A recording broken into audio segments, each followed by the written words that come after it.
Hi, ఈరోజు ఇంకొక ఆకుకూర ఫ్రై అండి మీకు చెప్పడానికి ముందుకు వచ్చాను నేను. ఇది బచ్చలాకు, పెద్ద పెద్ద ఆకులు ఉంటాయి కదా, అందుకే నేను చిన్న చిన్నగా ఇలా కట్ చేసి పెట్టుకున్నాను. దీని తాలింపు ఆవాలు, జీలకర్ర, ఎండుమిర్చి, ఇంకా తెల్లుల్లిపాయలు. సింపుల్, చాలా సింపుల్ అండి.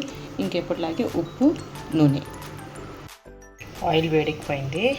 ఆవాలు, జీలకర్ర, ఎండుమిర్చి,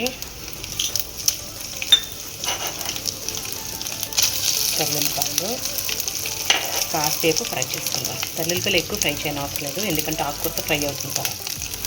ఫ్రై అయిపోయిందండి. ఇప్పుడు ఆకుకూరలు వేసుకుందాం. ఇలా ఆకుకూర వేసుకున్నాక, అదే బచ్చలాకు వేసుకున్నాక దీనికి తగ్గట్టు ఉప్పు వేసుకొని కలుపుకుందాం. కలుపుకుంటే మూత పెట్టి మగ్గించుకుందాం. మూత పెట్టుకుంటే ఇలా నీళ్ళు వస్తుంది. ఈ నీళ్ళు వచ్చిన తర్వాత మూత తీసి మనము ఫ్రై చేసుకోవాలన్నమాట. బచ్చలాకు ఫ్రై అయిపోయింది.